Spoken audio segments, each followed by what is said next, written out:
Bismillahirrahmanirrahim. Menurut sebagian ulama itu disebut sebagai arja ayatin fil Quran. Ayat yang memberikan harapan terbesar bagi umat manusia yang ada dalam Al-Quran. Ayat tadi dibaca oleh imam ketika sholat subuh. Pada rakaat yang pertama membaca surat apa tadi? Surat Asy-Syams. Rakaat kedua surat Ad-Duha.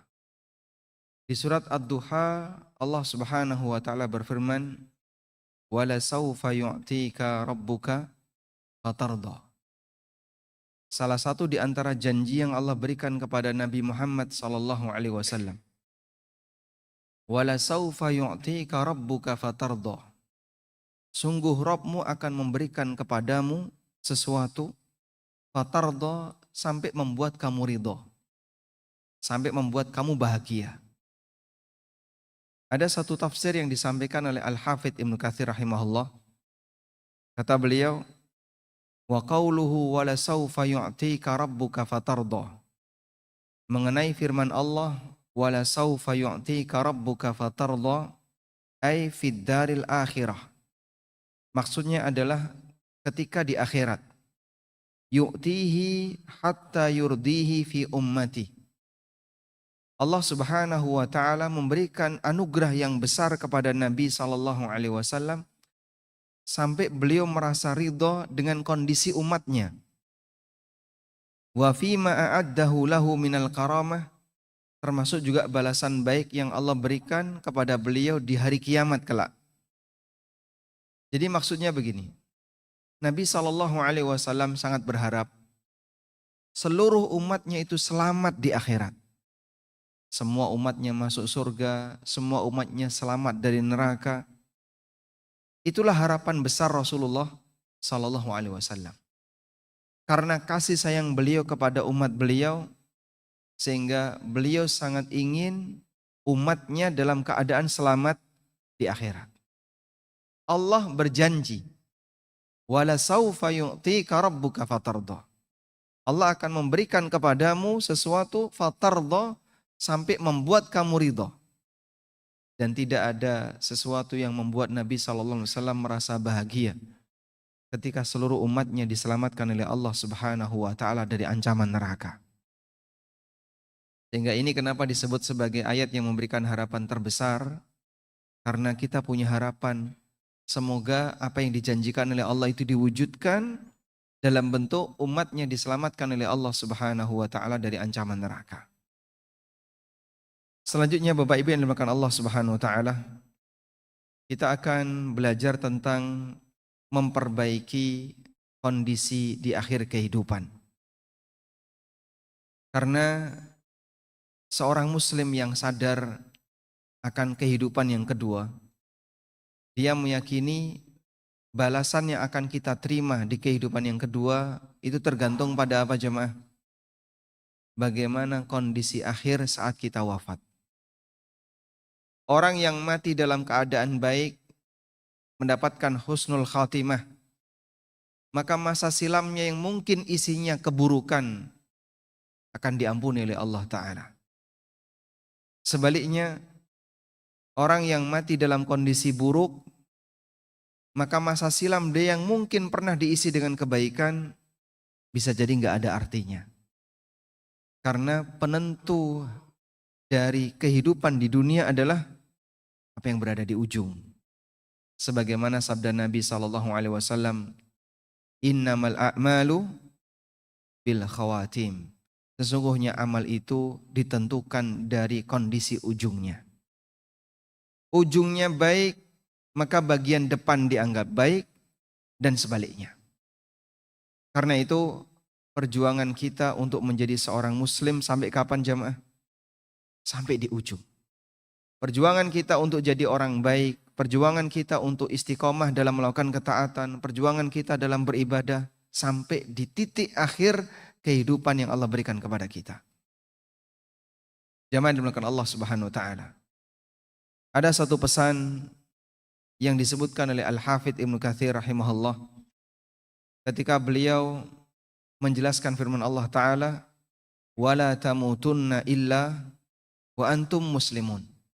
Jangan sampai kalian mati kecuali dalam kondisi sebagai muslim. Ini wasiat yang diberikan oleh Allah. Kalaupun kita tidak bisa istiqomah dalam bentuk melaksanakan ibadah-ibadah yang berat. Nggak bisa puasa tiap hari. Nggak bisa puasa Daud, nggak bisa puasa Senin Kemis sampai tua. Nggak bisa rajin sholat tahajud sampai kita mendekati ajal. Minimal ada satu istiqomah yang nggak boleh hilang. Istiqomah menjadi seorang muslim. Itu perjuangan terakhir agar seorang hamba punya syarat untuk bisa mendapatkan surga. Karena hanya orang mukmin yang berhak masuk surga. Sebagaimana yang ditegaskan oleh Allah Subhanahu wa taala, bala man aslama wajhahu lillahi wa huwa muhsin falahu ajruhu 'inda rabbih wala khaufun 'alaihim wala hum yahzanun. Hanya orang yang aslama wajhahu, yang dia memasrahkan dirinya kepada Allah, dia seorang muslim, wa huwa muhsin, dan dia berbuat baik, itulah orang yang mendapatkan jaminan masuk surga. Dan Nabi SAW juga pernah menyampaikan ketika beliau berhasil menaklukkan kota Mekah. Beliau mengutus beberapa sahabat untuk menyebarkan pesan di sudut-sudut kota Mekah. Kalimatnya satu, innahu la yadkhulal jannah illa mu'min. Tidak boleh ada yang masuk surga kecuali orang mukmin. Kata Abu Hurairah radhiyallahu anhu, faunadi biha hatta sahila sauti. Aku pun meneriakkan kalimat itu di lorong-lorong kota Mekah sampai suaraku parau, sampai serak suaranya untuk menyampaikan pesan Nabi SAW. Wala tamutunna illa wa antum muslimun. Jangan sampai kau mati kecuali dalam kondisi muslim. Ketika menafsirkan ayat ini, ada sebuah pernyataan yang disampaikan oleh Al-Hafidz Ibnu Katsir. Kalimat ini sangat bagus untuk kita jadikan sebagai prinsip hidup. Beliau mengatakan, man 'asha 'ala syai' mata 'alai. Wa man mata 'ala syai' bu'itsa 'alai. Man 'asha 'ala syai'in mata 'alai. Wa man mata 'ala syai'in bu'itsa 'alai. Siapa yang memiliki kebiasaan hidup tertentu, maka dia akan mati sesuai dengan kebiasaannya. Dan siapa yang mati dalam kondisi tertentu, maka dia akan dibangkitkan sesuai dengan kondisi saat dia mati. Sehingga ada yang sinkron antara nasib manusia di akhirat, bagaimana dia akan menghadap Allah ketika dibangkitkan oleh Allah, dengan kebiasaan baik yang dia bangun ketika dia masih hidup. Kaidah yang diberikan oleh Al-Hafidz Ibnu Katsir, man 'asha 'ala syai'in mata 'alaih wa man mata 'ala syai' bu'itsa 'alaih. Siapa yang punya kebiasaan hidup tertentu, maka dia akan dimatikan sesuai dengan kebiasaan hidupnya. Dan siapa yang mati dalam kondisi tertentu, dia akan dibangkitkan sesuai dengan kondisi saat dia mati. Karena itu, ujung yang baik butuh muqaddimah. Sehingga kalau kita tadi dikasih motivasi oleh Nabi SAW, innamal a'malu bil khawatim. Yang namanya amal itu dilihat dari ujungnya. Kita juga perlu memperhatikan bahwa untuk mendapatkan ujung yang baik, perlu muqaddimah, perlu pengantar. Sebab Allah Subhanahu wa taala zat yang maha adil, dan Allah Subhanahu wa taala akan memberikan balasan kepada hambanya sesuai dengan bagaimana seorang hamba itu beramal. Baik, sekarang kita akan lihat dulu berkaitan dengan ujung yang baik. Ujung yang baik, demikianlah perjuangan seorang muslim. Allah Subhanahu wa taala berfirman, wa'bud rabbaka hatta ya'tiyakal yaqin. Sembahlah Rabbmu, beribadalah kepada Rabbmu, jadilah hamba Allah yang baik, hatta ya'tiyakal yaqin, sampai datang kepadamu al-yaqin. Sembahlah Rabbmu, wa'bud rabbaka hatta ya'tiyakal yakin. Sampai datang kepadamu al-yakin. Apa makna al-yakin? Ada perbedaan di kalangan masyarakat terkait makna al-yakin. Yang satu pendapat yang benar, yang satu menyimpang. Saya dahulukan pendapat yang menyimpang. Sebagian ada yang memahami makna yakin ini adalah ketika seseorang sudah sampai pada tingkatan tertentu yang disebut dengan tingkatan ma'rifat. Sehingga dia punya pemahaman manusia itu bertingkat. Tingkatan yang paling dasar namanya tingkatan syariat. Siapa yang berada di tingkatan ini, maka dia wajib menjalankan syariat. Wajib sholat, wajib puasa, wajib jumatan, harus meninggalkan yang haram, dan seterusnya. Itu tingkatan apa? Syariat. Tingkatan yang paling rendah. Jadi orang yang komitmen dengan aturan itu dianggap tingkatan yang paling rendah. Atasnya thariqat. Dia naik untuk melakukan aneka riyadhah. Riyadhah yang dimaksud itu amalan tertentu. Lalu dia melakukan suluk, aneka suluk sesuai dengan yang dipesankan oleh gurunya. Dan itu beragam Pak, beda-beda antara satu dengan yang lain. Ada yang bentuknya poso mutih. Pernah kenal istilah poso mutih Pak? Apa itu Pak? Tidak mau mengkonsumsi apapun kecuali yang berwarna putih, ya. Susu, kerupuk, putih telur. Masya Allah. Bukan. Jadi hanya nasi putih saja. Selain itu nggak boleh. Maka nasi mandi yang warnanya kuning atau warnanya merah itu nggak boleh semua itu ya. Hanya yang berwarna putih. Ada yang poso ngebleng. Sehingga 3 hari itu nggak boleh putus. Dan ada yang nggak boleh tidur selama 2 malam. Ada yang bentuknya dia suruh jalan. Dari Anyer sampai Panarukan. Ngecek jalan Dendles. Terus nanti mampir di titik-titik tertentu. Kalau suluk ini berhasil, maka dia naik punya derajat hakikat. Dia naik jadi hakikat. Ketika sudah naik jadi hakikat, dia mulai banyak menyendiri. Gak kumpul sama orang, lebih banyak di rumah, atau bahkan kadang ke gua-gua. Dan dia lebih banyak yang mereka sebut dengan at-tahannus. Ya seperti menurut mereka, proses ketika Nabi SAW mau dapat wahyu yang bertahan di gua Hira. Sudah? Kemudian naik lagi ma'rifat. Nah kalau sudah ma'rifat, dalam keyakinan mereka sudah terjadi manunggaling kawula lan Gusti. Manunggal itu bersatu, kawula hamba, Gusti Tuhan. Bersatunya antara hamba dengan Tuhan. Maka sudah bebas aturan. Boleh tidak sholat, boleh tidak puasa, Jumatan ngilang, katanya di Mekah. Padahal orangnya di kasur. Ini tahapan-tahapan mereka. Sehingga mereka meyakini manusia itu mengalami tahapan syariat, thariqat, hakikat, makrifat, puncaknya nekat. Nah, kalau sudah nekat, sudah. Dia berani meninggalkan aneka yang diwajibkan dan melanggar aneka yang diharamkan. Bukti seperti ini banyak sekali dan mereka punya buku khusus. Ada salah satu tokoh mereka yang nulis buku judulnya Karamatul Aulia. Kumpulan karomah-karomah wali. Tapi ya kayak gitu Pak. Kalau Anda baca ya seperti video-video halu yang sempat viral itu ya. Jadi punya ini. Secara logika hampir semua orang tidak akan percaya.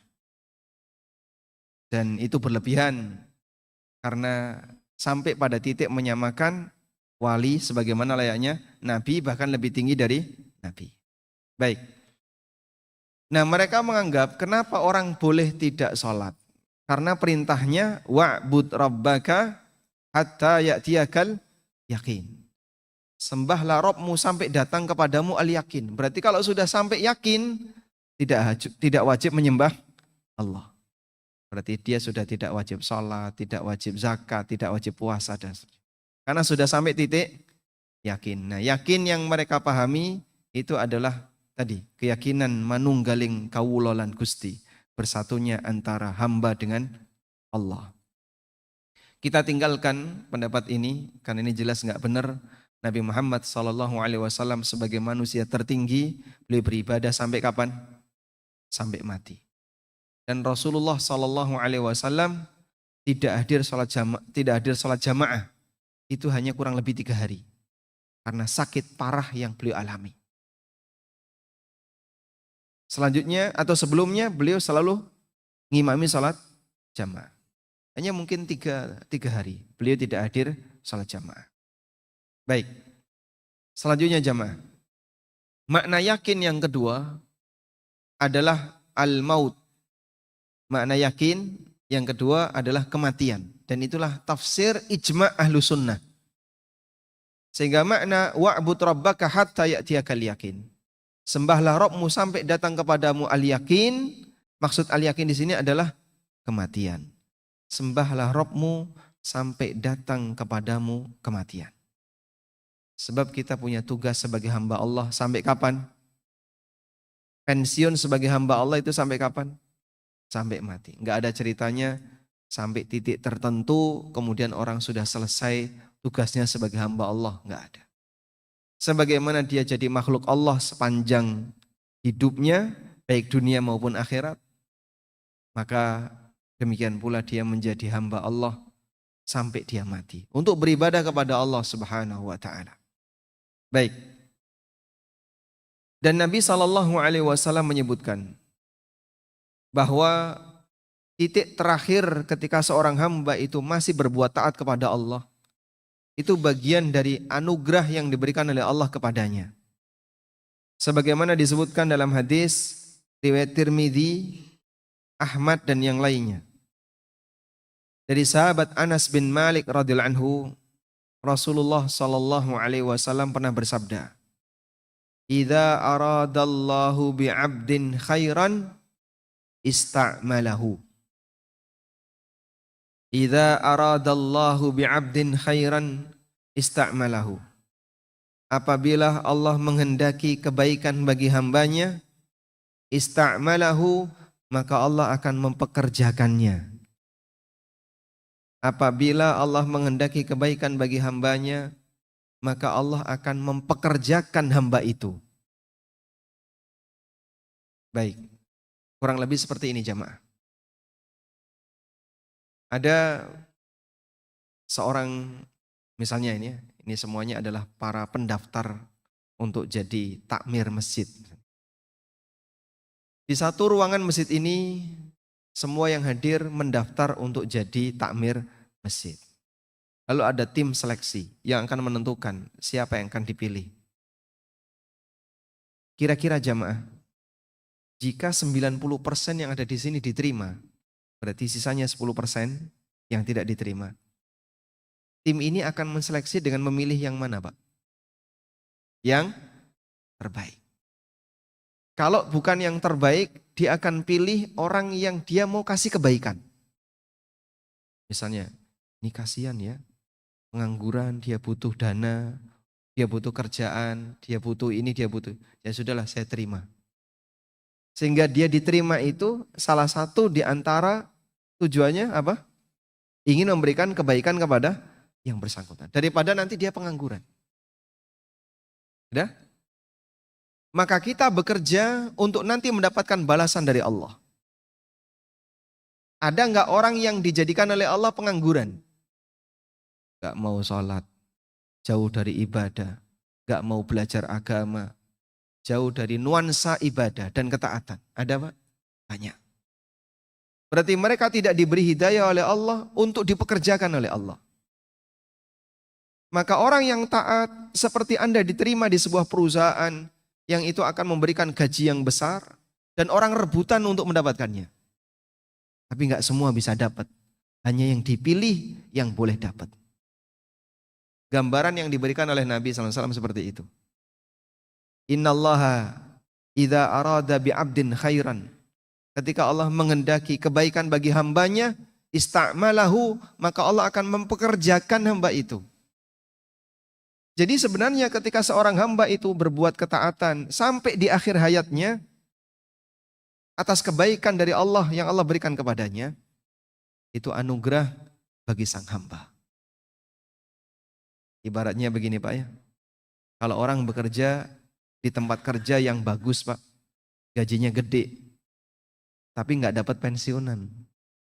Menjelang pensiun gimana Pak? Sedih nggak?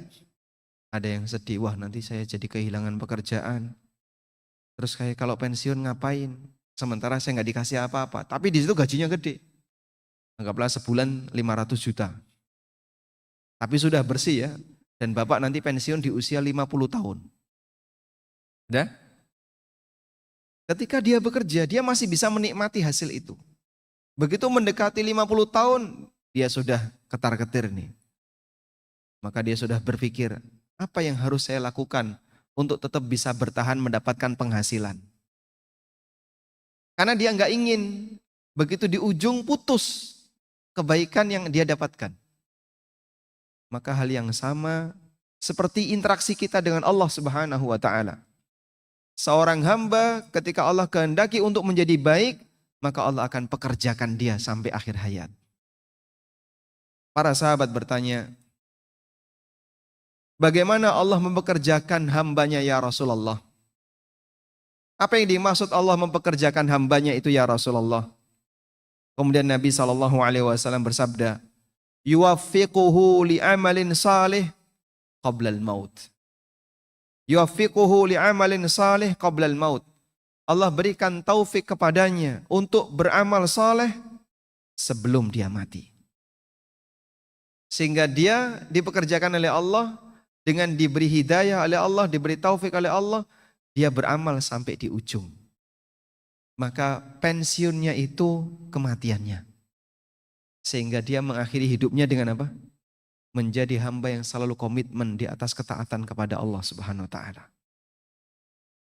Ini gambaran yang diberikan oleh Nabi SAW bahwa nilai baik dan buruknya hamba tergantung dari ujungnya.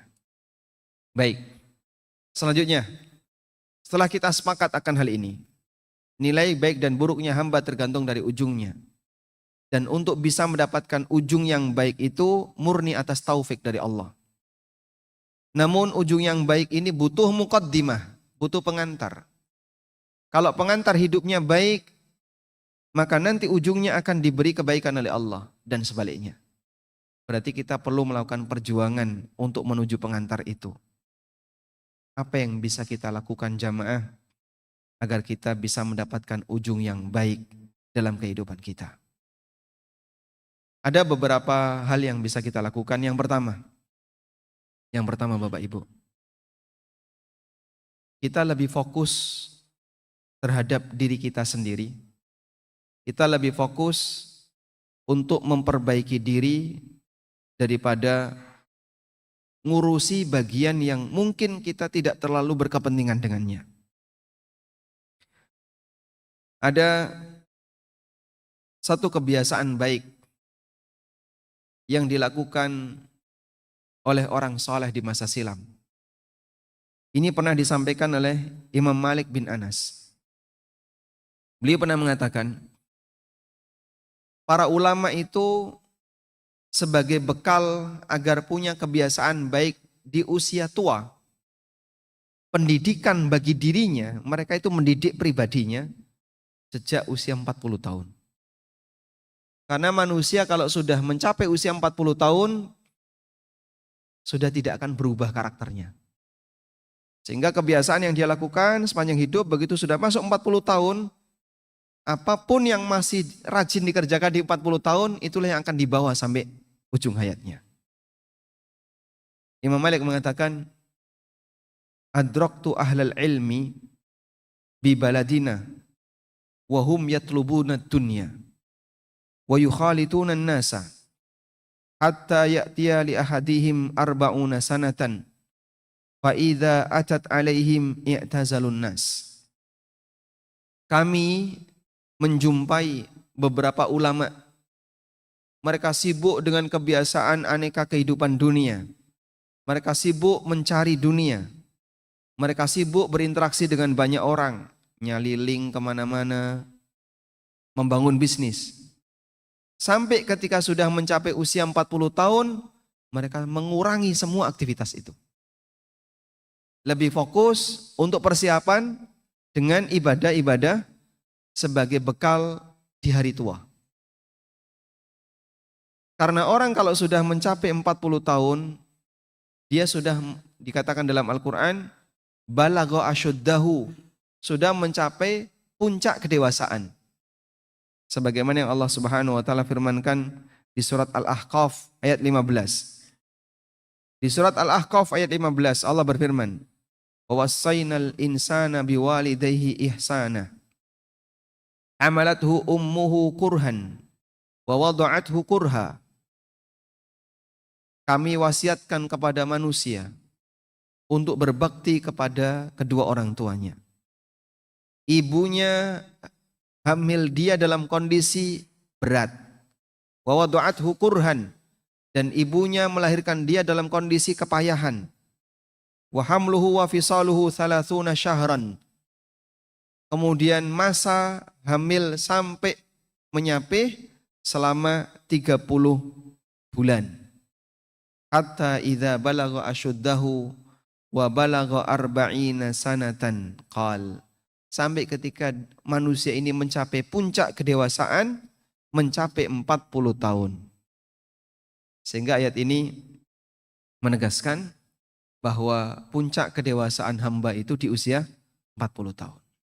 Nabi Muhammad SAW diutus oleh Allah di usia 40 tahun.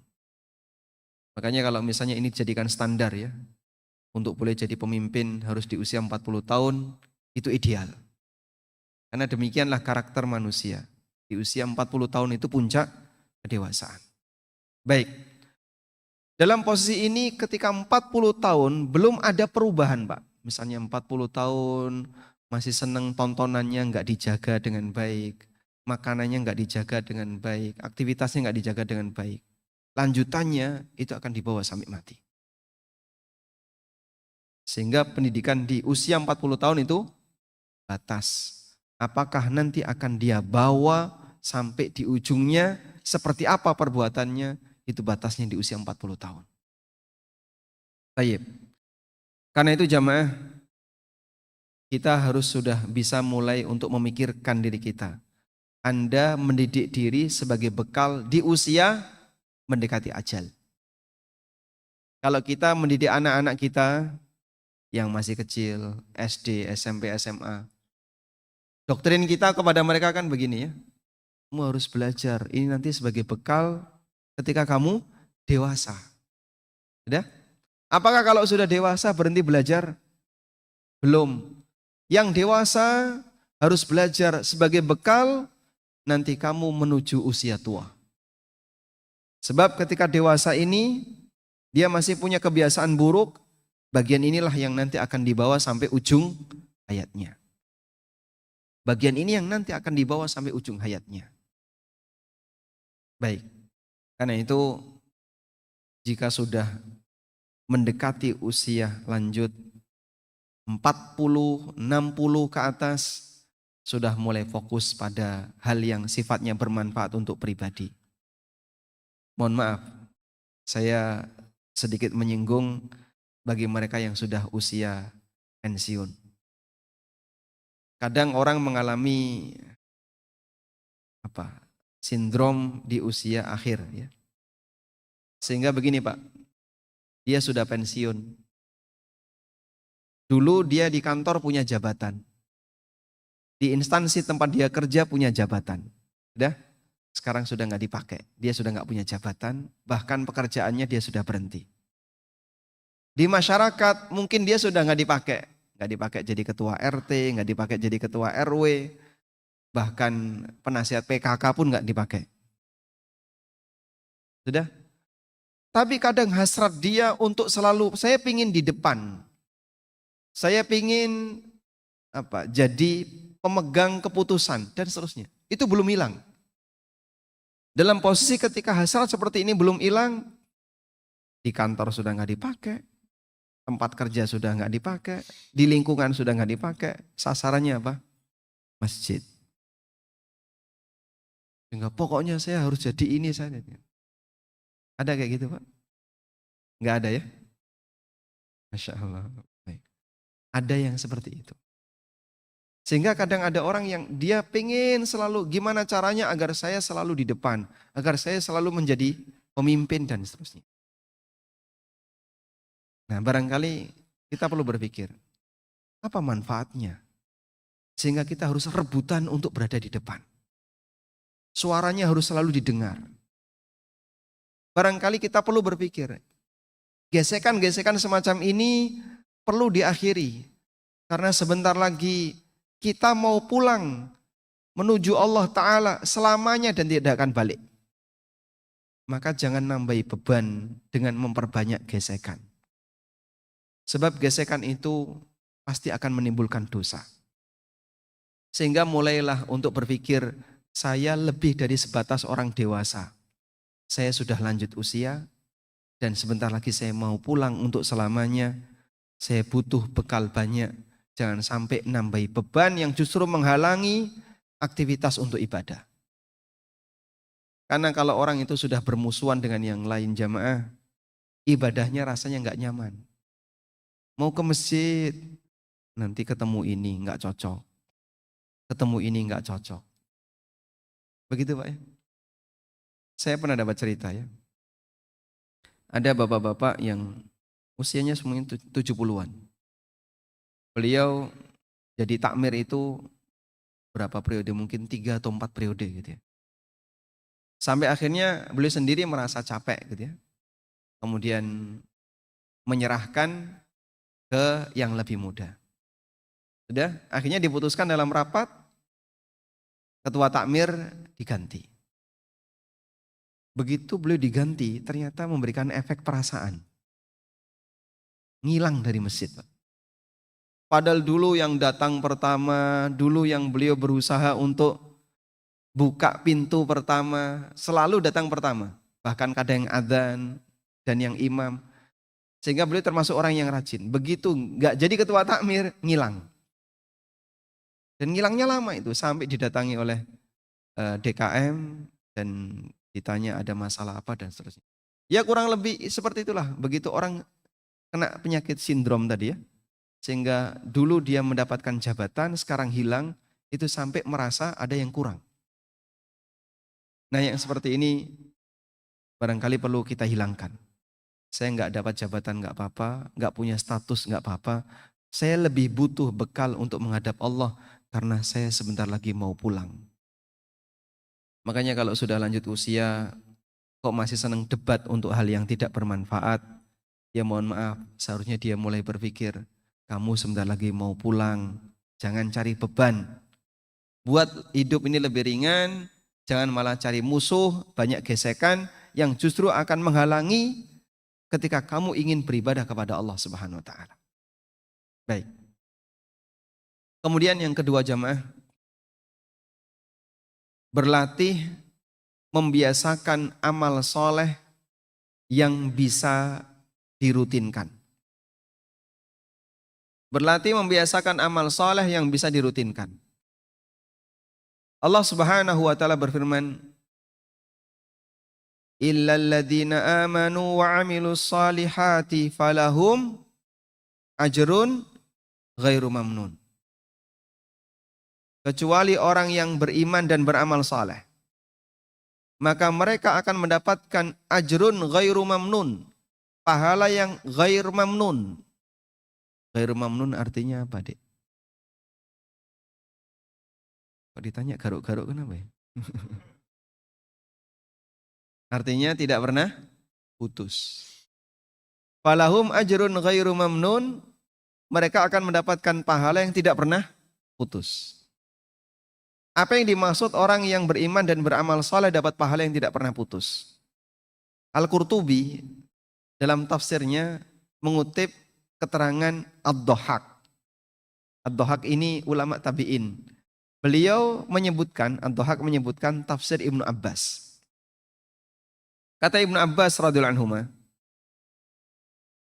ini adalah anugerah yang diberikan oleh Allah Subhanahu wa taala kepada kaum mukminin. Faman amila salihan fi syababihi. Barang siapa yang rajin beramal saleh ketika masih muda. Ajrallahu lahu ma kana ya'maluhu fi syababihi inda haramihi. Allah Subhanahu wa taala akan tetap memberikan pahala kepadanya sebagaimana rutinitas amal soleh yang dia lakukan ketika masih muda, saat dia di usia tua. Allah Ta'ala akan tetap memberikan pahala kepada hamba ini saat dia di usia tua, sebagaimana kebiasaan amal soleh yang dia lakukan di usia muda. Maksudnya kayak gini Pak, fisik ini Pak, makin lama makin sempurna atau makin berkurang? Makin berkurang. Kita semuanya sepakat ini badan pasti akan mengalami penurunan. Dengkul yang sekarang masih bisa kita pakai untuk rukuk, sujud, ditekuk masih nyaman Pak. Sekarang akan ada waktunya nggak bisa ditekuk. Pinggang yang sekarang masih normal, Anda bisa sujud dengan meletakkan muka di tanah sejajar dengan kaki. Karena masih bisa berfungsi. Akan ada waktunya di mana fisik ini nggak bisa berfungsi. Sehingga diajak ke masjid nggak bisa. Diajak sholat nggak bisa dengan sempurna. Nggak bisa rukuk sujud, bisanya di atas kursi. Yang dulu ketika masih muda, masih bisa diajak untuk berpuasa. Di usia lanjut, puasa rasanya berat. Saya kalau puasa, sudah begitu duhur itu demam. Saya pernah dapat ada bapak-bapak usia 60-an ya. Beliau kalau puasa asar ke atas itu badannya gergesi Pak, demam. Terus gimana? Sampai pada titik tertentu dia nggak sanggup puasa. Maka pada kondisi ketika badan ini sudah nggak bisa diajak untuk melakukan ketaatan, nggak bisa diajak ke masjid, nggak bisa diajak puasa, nggak bisa diajak ini, Allah tetap memberikan pahala sebagaimana kebiasaan dia di usia muda. Walaupun dia tidak beramal. Sesuai dengan apa? Amal soleh yang menjadi kebiasaannya ketika di usia muda. Makanya ibadah, kalau ada orang bilang ya, olahraga itu tabungan kesehatan di hari tua. Ibadah itu tabungan ketaatan di hari tua. Sehingga kalau Bapak punya beberapa amal rutin ya, rutin misalnya sholat tahajud, rutin duha, rutin puasa Senin Kemis, rutin-rutin yang lain. Sudah?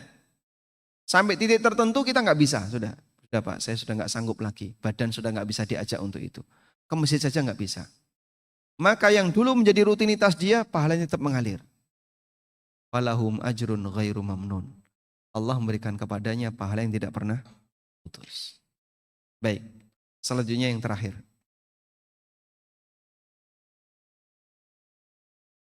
Memperbanyak taubat kepada Allah dan memperbaiki sisa usia.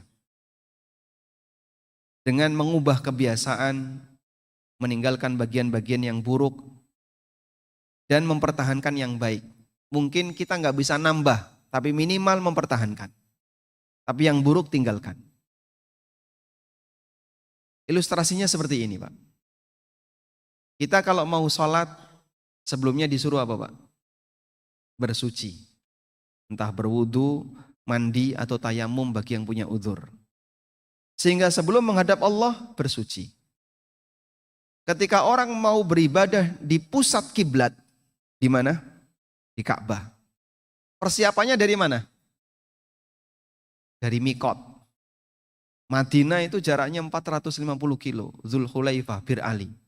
Maka dia sudah persiapan dari Mikot, sudah pakai kain ihram, meninggalkan semua larangan karena mau menghadap Allah di titik kiblat. Bagi mereka yang mau mati, dia menghadap Allah untuk selamanya. Maka sucikan lahir batin dengan cara bersihkan diri dari dosa. Makanya di akhir hayat kita perlu banyak tobat. Sehingga bagi mereka yang menyadari saya mau pulang untuk selamanya, maka sudah mulai saatnya untuk memperbanyak mohon ampun kepada Allah. Bersihkan diri ini, sucikan diri ini sebelum menghadap Sang Kuasa. Ada satu pesan yang disampaikan oleh Fudail bin Iyad. Fudail, kisah ini disebutkan dalam Hilyatul Auliya. Fudail bin Iyad ketemu dengan seseorang, kemudian Fudail bertanya, "Kam ata alaika minas sanah?" Berapa usia bapak? Orang ini menjawab, "Situna sanatan, 60 tahun." Lalu Fudail mengatakan, "Anta tasiru ila rabbika sittina sanatan, tushiku an tablugha." Bapak melakukan perjalanan menuju Allah selama 60 tahun, sebentar lagi mau sampai. Berapa usianya, Pak? 40 tahun. Anda melakukan perjalanan selama 40 tahun. Sampainya kapan? Wallahu a'lam. Kita nggak tahu sisa usia kita berapa. Tapi siapapun yang diberi usia oleh Allah, hakikatnya dia melakukan perjalanan menuju Allah. Dan mohon disadari yang usianya sudah lanjut, sebentar lagi mau sampai. Spontan orang itu kemudian mengucapkan, "Inna lillahi wa inna ilaihi raji'un." Lalu Fudail tanya, "Ta'rif ma makna?" Tahukah kamu apa makna inna lillahi wa inna ilaihi raji'un? Inna lillah, kita ini milik Allah. Wa inna ilaihi abidun, maka kita wajib hanya menyembah kepada Allah. Karena kita ini milik Allah. Wa inna ilaihi raji'un, dan kita akan kembali kepada Allah. Fa inna mauqufuna indahu, maka kita akan berdiri di hadapan Allah. Wa inna mas'uluna indah, dan kita akan ditanya oleh Allah. Fal yu'id lil mas'alati jawaban. Kita akan kembali kepada Allah dan kita akan dihisap oleh Allah dan kita akan ditanya oleh Allah, maka persiapkanlah jawaban untuk pertanyaan Allah. Orang itu makin ketakutan. Lalu beliau bertanya, "Famal hilah?" Terus gimana caranya agar saya bisa selamat ketika menghadap Allah? Fudail kemudian menyampaikan sebuah pesan. Anda bisa catat pesan ini ya. Beliau mengatakan, "Tuhsin fima baqiya, yughfar laka ma madha. Fa innaka in asa'ta fima baqiya, ukhitta bima baqiya wa bima madha." Kata beliau, berbuat baiklah di sisa usiamu. Yughfar laka ma madha, maka kebiasaan burukmu di masa silam akan diampuni. Fa innaka in asa'ta fima baqiya. Karena kalau kau masih berbuat jahat di sisa usiamu, ukhitta bima baqiya wa bima madha. Kau akan dihukum dengan kesalahanmu di masa silam dan kesalahanmu di masa mendatang. Diakumulasi. Tapi kalau di bagian akhir baik, yang dulu akan diampuni. Wallahu a'lam. Walhamdulillahirabbil alamin. Demikian yang bisa kita sampaikan. Semoga bermanfaat. Wassallallahu ala nabiyyina Muhammadin wa ala alihi wa sahbihi wasallam.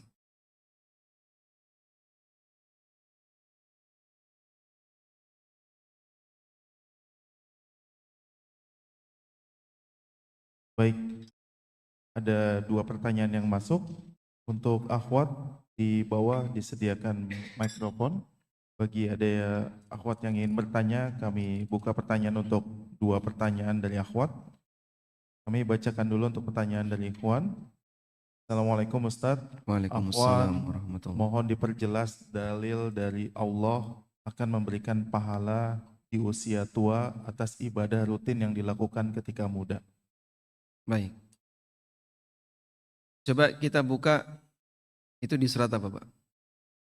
Illal ladzina amanu wa amilus solihati falahum ajrun ghairu mamnun. Surat At-Tin. Kita buka surat At-Tin.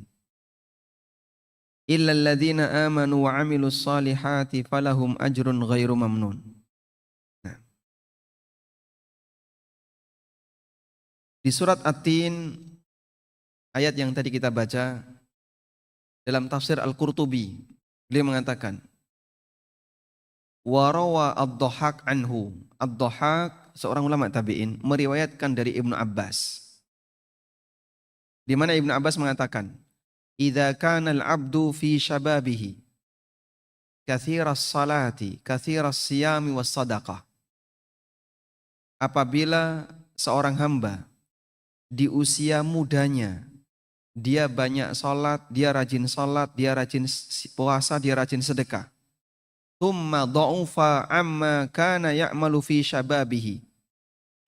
Kemudian dia sudah tidak sanggup lagi untuk melakukan rutinitas yang dulu pernah dia kerjakan di masa muda. Ajrallahu azza wa jalla lahu ma kana ya'malu fi syababihi. Maka Allah akan memberikan pahala sebagaimana rutinitas dia ketika dia masih muda. Ini keterangan tafsir dari Ibnu Abbas. Dalam riwayat yang lain, Ibnu Abbas mengatakan, illal ladzina amanu wa 'amilus salihati falahum ajrun ghairu mamnun, kata beliau, wa humul ladzina adrakahumul kibar la yu'akhadzuna bima 'amiluhu fi kibarihim.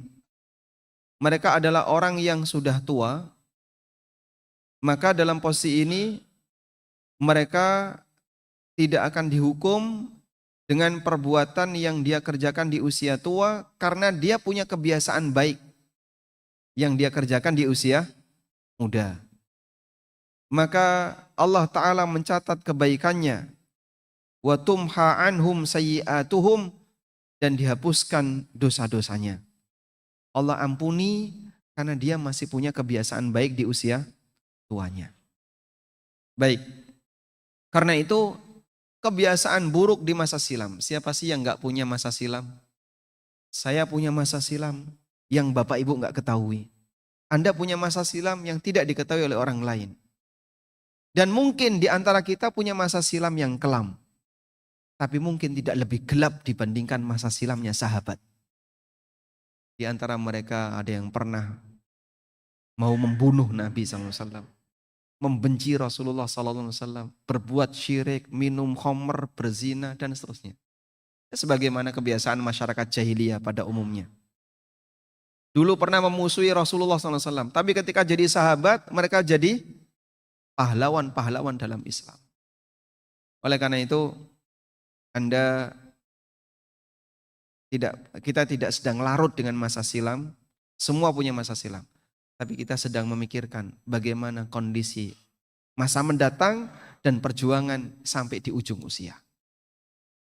Dan demikianlah pesan yang diberikan oleh Ibnu Abbas, kalau orang punya aktivitas baik di masa muda, sampai pada titik tertentu dia nggak sanggup lagi melakukannya karena sakit disebabkan usia, pahalanya tetap mengalir. Wallahu a'lam. Pertanyaan kedua. Assalamualaikum warahmatullahi wabarakatuh. Waalaikumsalam. Semoga Allah selalu merahmati Ustadz dan seluruh umat muslim. Bagaimana cara taubat yang benar? Apa hanya dilakukan kalau ingat dosa saja atau bisa setiap saat? Yang kedua, apakah sholat khusus taubat itu ada? Bagaimana cara taubat ketika berdosa? Apakah hanya dilakukan saat ingat dosa saja? Perintah taubat yang Allah sebutkan dalam Al-Quran yang sempurna adalah taubat nasuha.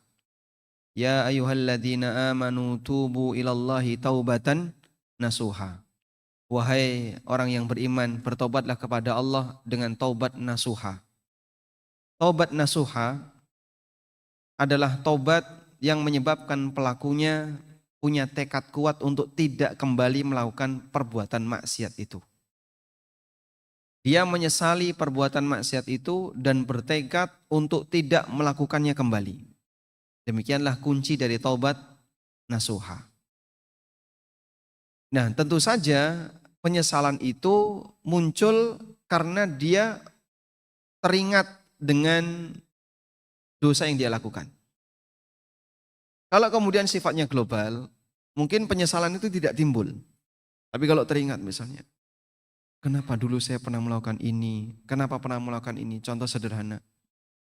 Setelah dia paham tentang bahaya riba, paham tentang dosa riba, dia teringat dulu saya pernah transaksi riba. Saya pernah berbuat riba dan seterusnya. Saya pernah bermuamalah riba. Terus dia nyesal banget. Saya menyesal sekali kenapa dulu saya seperti itu.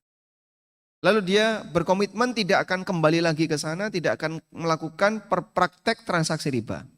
Itulah taubat nasuha. Sehingga dia tinggalkan semua riba dan dia berkomitmen tidak akan kembali ke sana. Nah, kalau kemudian dia tidak ingat akan jenis dosanya, mungkin dia tidak akan ada unsur penyesalan. Meskipun ada juga taubat yang sifatnya umum. Misalnya kita rajin membaca istighfar. Rabbighfirli wa tub alayya innaka antat tawwabur rahim. Sebagaimana rutinitas Nabi SAW. Beliau rajin membaca istighfar. Terutama pasca turunnya surat An-Nasr. Idza jaa nasrullahi wal fath. Di bagian akhir Allah Ta'ala berfirman, fasabbih bihamdi rabbika wastaghfir. Innahu kana tawwaba. Sehingga ada yang modelnya kita perlu ingat detail dosa-dosa yang pernah kita kerjakan. Dan kita mohon ampun kepada Allah, menampakkan penyesalan terhadap dosa itu. Dan ada yang sifatnya taubat global untuk semua dosa yang pernah kita lakukan. Ada satu doa yang sangat bagus ya, yang mungkin Bapak Ibu bisa baca. Doa ini disebutkan dalam sifat sholat Nabi SAW di bagian akhir tentang doa menjelang salam. Rabbighfirli ma qaddamtu wa ma akhartu wa ma asrartu wa ma a'lantu wa ma anta a'lamu bihi minni antal muqaddimu wa antal muakhiru la ilaha illa anta. Rabbighfirli ma qaddamtu wa ma akhartu. Ya Allah, ampunilah aku untuk dosa di masa silam dan dosa di masa mendatang. Ma asrartu wa ma a'lantu. Dosa yang aku lakukan di tempat yang rahasia, nggak ada orang. Wa ma a'lantu, dan dosa yang aku lakukan terang-terangan di keramaian. Wa ma anta a'lamu bihi minni, dan untuk semua dosa yang kau lebih tahu daripada aku. Karena kan kita banyak melupakan dosa, Pak ya. Sehingga banyak dosa yang kita kerjakan, kita sendiri nggak tahu kalau itu dosa. Antal muqaddimu antal muakhiru la ilaha illa anta. Atau seperti istighfar yang diajarkan Nabi SAW kepada Abu Bakar. Gimana kalimatnya? Istighfarnya Abu Bakar. Allahumma inni zalamtu nafsi zulman katsira wa la yaghfiru dzunuba illa anta. Faghfirli maghfiratan min indika warhamni innaka antal ghafurur rahim. Baik. Kemudian yang kedua, bukan syarat taubat harus sholat taubat. Bukan syarat taubat harus sholat taubat. Meskipun sholat taubat hukumnya dianjurkan. Sehingga kalau ada orang taubat, kemudian dia sekaligus ingin sholat taubat, silahkan. Dan itu hal yang dianjurkan. Wudu dengan sempurna, lalu dia menghadap Allah dalam sholat, berusaha untuk khusyuk secara maksimal. Itulah sholat taubat. Tidak ada bacaan khusus, gerakannya sama sebagaimana sholat 2 rakaat yang kita kerjakan. Pada intinya adalah dia menghadap Allah dengan melaksanakan sholat. Sebagaimana yang Allah firmankan dalam Al-Quran, ya, tentang ciri orang yang bertakwa, wa idza fa'alu fahishatan aw dzalamu anfusahum dzakarullaha wastaghfaru lidzunubihim. Apabila dia melakukan tindakan fahisyah atau melakukan perbuatan dzalamu anfusahum, mendolimi diri sendiri, dzakarullah, dia ingat Allah dengan salat. Salah satu tafsirnya dzakarullah adalah dengan salat. Wastaghfaru lidzunubihim, dan dia mohon ampun terhadap dosa-dosa yang dia kerjakan. Nah, bagian ini barangkali bisa dilakukan ketika kita merasa ingin bertobat kepada Allah dengan sholat taubat. Wallahu a'lam. Jazakallahu khairan atas jawabannya Ustaz. Dari Akhwat, apakah ada yang ingin bertanya? Ada. Tafadhol. Assalamualaikum warahmatullahi wabarakatuh. Assalamualaikum. Pertanyaannya 2 Ustadz, nggak apa-apa ya. Jadi untuk yang pertama, kita di usia muda kita itu tidak rajin ibadah, bahkan belum menggunakan hijab gitu ya. Tapi ketika usia 40 itu langsung berbalik, sudah menggunakan dan oh, apakah apakah Allah itu nanti akan tetap menjadikan kebiasaan yang dilakukan di usia 40 itukah di ujung hidupnya, atau yang usia muda seperti yang Ustadz sampaikan, kalau misalnya ibadah buat mudah beribadah di usia tuanya. Kemudian bagaimana dengan foto-foto yang disebarkan dengan teman-teman yang Facebook gitu Ustadz ya, itu di luar kuasa kita. Takutnya itu menjadi dosa jariah ya. Kemudian satu lagi Ustadz, ini mungkin lumayan penting juga, karena kita sebagai ibu-ibu itu kan sering rajin.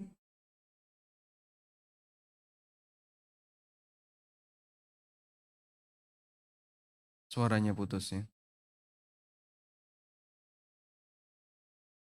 Yang kedua, Bisa diulang Bu yang kedua? halo?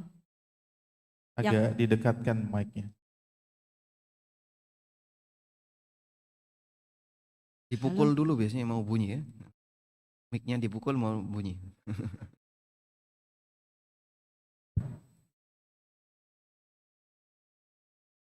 Kedua Ustadz,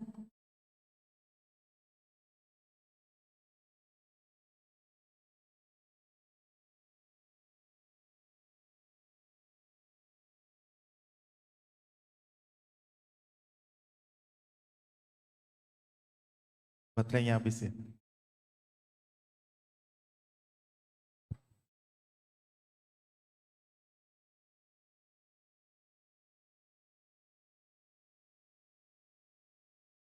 Baik, kita coba bahas yang pertama dulu ya.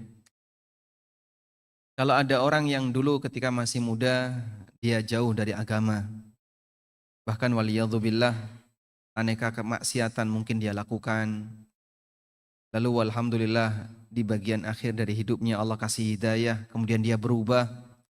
Sekarang sudah mulai banyak melakukan ketaatan, mengikuti sunnah, rajin belajar agama dan seterusnya. Selanjutnya beliau mempertanyakan nanti di ujung usianya itu bagaimana? Amal mana yang akan dipilih oleh Allah untuk menjadi bagian ujungnya? Kita husnudzon kepada Allah. Pertama, saat Anda diberi hidayah, jadikan itu sebagai nikmat terbesar. Walhamdulillah, dengan selalu mensyukuri Allah. Alhamdulillah saya dikasih hidayah, alhamdulillah saya dikasih hidayah. Karena kita tahu bahwasanya dengan syukur Allah akan menambahkan nikmat. Jangan sampai melupakan nikmat hidayah. Kalau kita ingin agar hidayah itu tetap bertahan pada diri kita. Sehingga sadarilah bahwasanya bisa bergabung di komunitas, mau belajar agama, dekat dengan orang-orang yang mau memperhatikan agama, itu adalah nikmat dari Allah. Ada beberapa kejadian di mana orang yang dulunya berilmu, tapi di akhir hayatnya dia ateis, menyimpang. Seperti Abdullah Al-Qasimi. Dia menulis sebuah buku, yang buku itu sampai dikatakan oleh para ulama, laqad ishtara bi kitabil jannah. Orang ini telah membeli surga, dibayar pakai bukunya. Bukunya bagus sekali, judulnya As-Sira' Bainal Islam wal Wathaniyah. Perhelatan antara Islam dengan ajaran paganisme. Dan buku itu sering jadi referensi dalam kajian-kajian tauhid. Tapi di akhir hayatnya Abdullah Al-Qasimi ini ateis, matinya ateis. Syekh bin Baz pernah ditanya, kok bisa ada orang seperti itu? Lalu beliau memberikan kesimpulan, bisa jadi dia tidak mensyukuri hidayah. Lalu Allah cabut hidayah itu. Karena orang ketika tidak bersyukur kepada nikmat, bisa jadi nikmat itu dicabut. La in syakartum la azidannakum wa la in kafartum inna adzabi lasyadid. Kalau kalian bersyukur terhadap nikmatku, aku akan tambahkan. Kalau kalian kufur, ingat adabku berat. Dan bentuk adab itu adalah nikmat itu dicabut. Maka kalau kita sadar hidayah ini nikmat, selalu ingat-ingat Bapak Ibu. Alhamdulillah, Alhamdulillah saya diberi nikmat oleh Allah. Jadi jangan sampai kita merasa kita punya jasa, kita bisa taat, tapi kita taat karena murni hidayah dari Allah Subhanahu wa taala. Ini nikmat Allah. Ini bentuk husnudzon kita kepada Allah. Jadi kita syukuri nikmat itu. Kemudian yang kedua, pasang husnudzon berikutnya adalah kita yakin kalau saya berbuat baik, Allah pasti akan memberikan balasan yang baik. Karena Allah nggak ingkar janji. In ahsantum li anfusikum. Kalau kau berbuat baik, hakikatnya kau berbuat baik untuk dirimu sendiri. Sehingga kita terus menjaga kebaikan itu. Semoga Allah pilih amal baikku inilah sebagai amal penghujung hidupku. Itu sebagai bentuk husnudzon kepada Allah Subhanahu wa taala. Baik, sehingga dengan husnudzon itu sama dengan menjaga semangat. Kita menjaga semangat. Bapak kalau disuruh kerja oleh seseorang, ayo Pak, Bapak saya terima kerja di tempat saya, part time nggak apa-apa, nanti boleh dikerjakan di rumah. Dapatkan gaji, misalnya pakai selebaran yang di perempatan-perempatan ya. Dapatkan gaji 6 juta per bulan. Ya. Ada orang yang tertarik karena dia pengangguran. Baiklah saya bekerja. Tapi sampai detik-detik terakhir kok kayaknya nggak ada tanda-tanda mau dibayar. Gimana kira-kira? Mutung dia. Dia akan mutung, pesimis. Karena dia suudzon sama yang menawarkan pekerjaan. Ketika dia sudah bekerja sekian hari kok kayaknya nggak ada tanda-tanda mau dikasih. Kira-kira gimana? Berhenti dia. Kita sebagai hamba Allah yang husnudzon kepada Allah yakin. Kalau saya rajin pasti Allah akan kasih dengan kebaikan. Itulah husnudzon. Tapi yang suudzon kadang ngutung. Dia sudah beribadah, sudah rajin beramal soleh. Tapi kok rezeki masih seret. Pekerjaan susah. Gaji nggak tambah-tambah. Utang makin banyak. Anak sakit-sakitan. Akhirnya apa? Dia berhenti untuk melakukan ketaatan. Dan banyak orang seperti itu Pak. Sampai jadi novel kalau nggak salah ya. Tuhan izinkan aku untuk apa istilahnya? Izinkan aku untuk durhaka. Sehingga menurut dia, saya sudah lama bekerja untuk Tuhan, tapi nggak ada perubahan hidup. Maka saya menarik diri untuk bekerja dari Tuhan, dan saya bekerja untuk diri saya sendiri. Padahal hakikatnya ketika dia tidak taat kepada Ar-Rahman, dia mentaati setan. Karena nggak mungkin dia ketika meninggalkan ketaatan kepada Allah, kemudian dia lepas, nah, hakikatnya dia mengikuti hawa nafsunya dan mentaati setan. Baik, karena itu Anda husnudzon bahwasanya Allah akan memberikan yang terbaik ketika kita menjaga ketaatan. Lupakan masa silam karena kita tidak sedang diajarkan untuk tenggelam dengan masa silam. Tatap masa depan, semoga di depan makin cerah dengan banyak melakukan aneka ibadah dan ketaatan. Wallahu alam. Nah, untuk foto-foto di medsos, baik bapak maupun ibu ya, yang punya foto nggak karuan atau yang karuan, itu tolong segera dihilangkan semuanya. Bagaimana Pak kalau foto itu ada sama teman dan seterusnya, Anda sampaikan ke mereka, tolong foto saya ini dihilangkan, saya nggak ridho kalau ini ada. Oh, tapi kan fotomu bareng saya, kan? Kalau dihilangkan nanti saya ikut hilang. Ya sudah, gambar saya di crop. Kalau tinggal kamu kan terserah kamu, tapi saya nggak ridho kalau foto itu disebarkan. Kalau Anda sudah memperjuangkan itu, kok masih ada penyalahgunaan yang dilakukan oleh orang lain yang menanggung dosa yang menyalahgunakan. Wallahu ta'ala alam. Baik. Cukup. Sambungan yang tadi. Iya, Terakhir ya Bu. ya. Jadi ini terkait mungkin saya terutama ya, ibu-ibu yang lain, bagaimana hukumnya kita itu belanja di pasar yang sekarang itu banyak beredar di pinggiran jalan atau bagian jalan. Apakah itu hukumnya halal atau haram ya Ustadz? Karena kan Secara tidak langsung ya, karena pasarnya itu memang di jalanan itu, walaupun nggak di tengah, tapi kan sudah makan badan jalan gitu. Mungkin kadang juga ada yang jualan buah di pickup itu kan dia juga di banyakkan bagian jalan gitu ya. Apakah kita halal gitu ya untuk belanja atau beli di jalanan? Waalaikumsalam warahmatullahi wabarakatuh. Secara aturan boleh nggak Pak? Nggak boleh. Nggak boleh, tapi kita semuanya mendukung ya. Karena kan banyak orang yang berpikir daripada saya ke pasar yang jauh, nah ini di depan rumah, dekat rumah ada kan gitu. Sehingga dia sendiri juga nggak mempermasalahkan, pemerintah juga kadang tidak mempermasalahkan. Dipermasalahkan nggak sama pemerintah? Tidak, ditindak enggak ya? Dibiarin aja. Baik, jadi kata kuncinya begini. Wilayah yang itu menjadi tempat umum, ada 3 hal yang perlu kita bedakan. Memiliki, menguasai, memanfaatkan. Memiliki, menguasai, memanfaatkan. Saya punya buku judulnya Pasar Muslim dan Dunia Makelar. Itu membahas tentang apa hukum pasar di trotoar, pasar di pinggir-pinggir jalan termasuk Car Free Day. Gak cuma di tengah sampai di tengah, gak cuma di pinggir ya, sampai di tengah. Itu boleh atau tidak? Maka bedakan 3 ini. Memiliki, menguasai, memanfaatkan. Untuk fasilitas umum yang boleh hanya memanfaatkan. Anda berjalan di mobil atau menggunakan mobil di jalan ya. Anda menggunakan mobil di jalan itu yang mana? Memanfaatkan. Sebagaimana yang lain juga turut memanfaatkan. Tapi kalau parkir di tengah jalan menguasai, apalagi dipasangi balkon misalnya. Wah, ini untuk tempat parkir saya. Padahal itu di jalan. Di depan rumah, kasih balkon, ya, kasih tenda untuk tempat parkir kendaraannya. Itu menguasai. Kalau memiliki lebih parah lagi, bahkan dia sampai jual segala. Ya?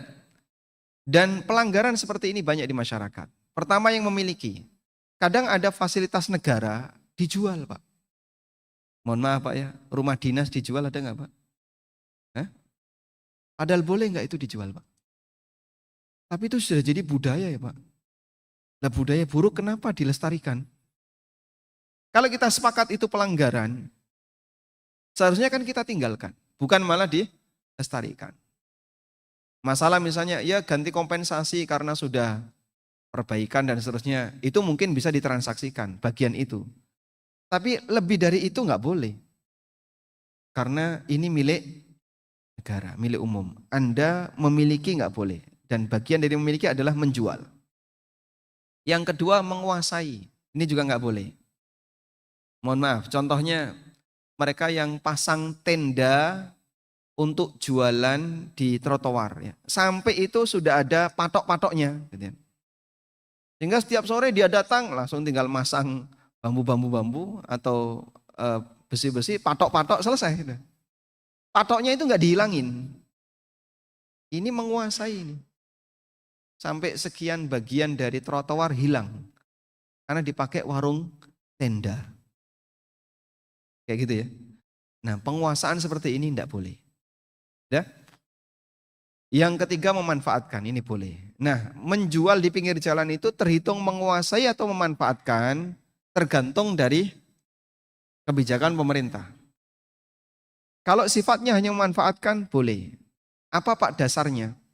Ibnu Qudamah pernah membahas ini.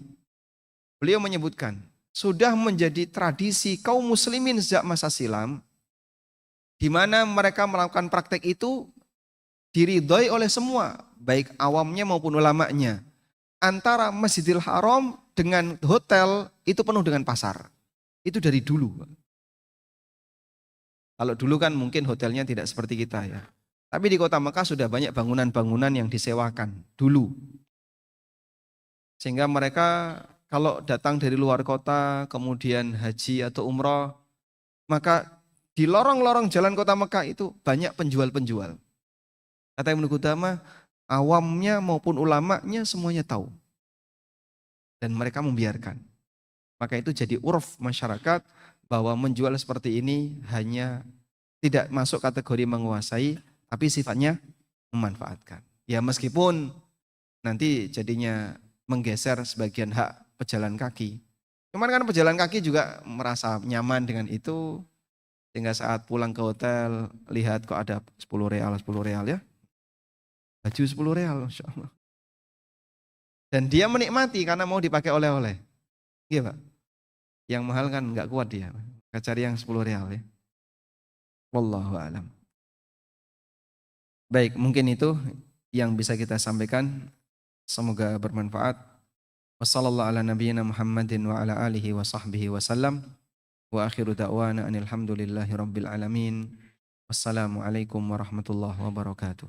Waalaikumsalam warahmatullahi wabarakatuh.